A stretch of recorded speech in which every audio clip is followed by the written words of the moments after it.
Cauliflower 65 செய்கிறது எப்படின்னு பார்க்கலாம்.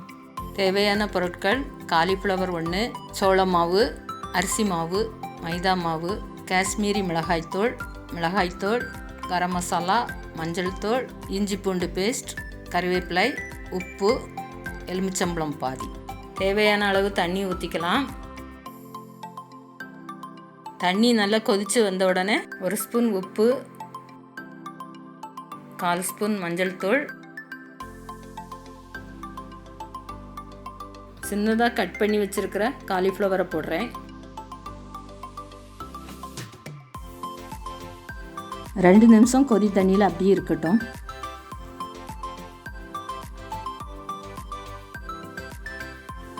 ரெண்டு நிமிஷம் ஆச்சு. இனி காலிஃப்ளவரை எடுத்துடலாம்.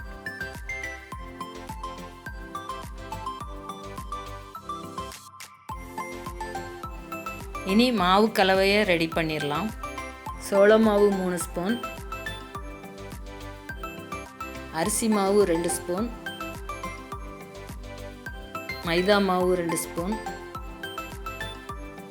மிளகாய்த்தூள் 1 ஸ்பூன், காஷ்மீரி மிளகாய்த்தூள் 1 ஸ்பூன், கரம் மசாலா 1/2 ஸ்பூன், இஞ்சி பூண்டு பேஸ்ட் 1 ஸ்பூன், தேவையான அளவு உப்பு,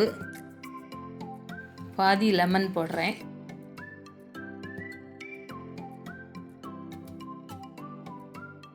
தேவையான அளவு தண்ணீர் ஊற்றி மாவை நல்லா கலந்துக்கணும்.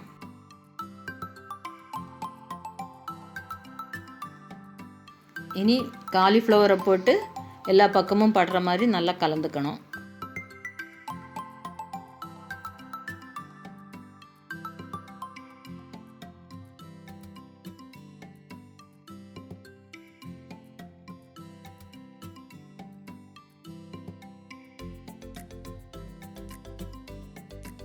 இனி ஒரு 10 நிமிஷம் ஊற வைக்கலாம். எண்ணெய் காஞ்சிருச்சு. இனி காலிஃப்ளவரை ஒன்றா எடுத்து எண்ணெய்க்குள்ளே போட்டுடலாம்.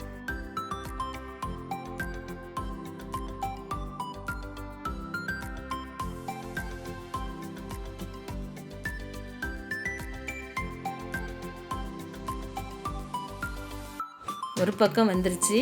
இனி மாற்றி போட்டுடலாம்.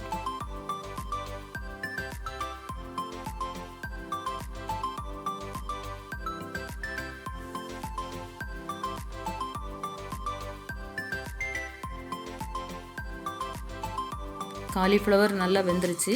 இனி எடுத்துடலாம்.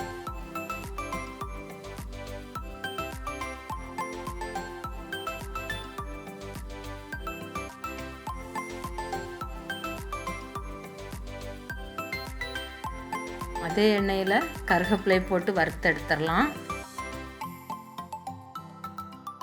அதை காலிஃப்ளவரோடு சேர்த்துடலாம்.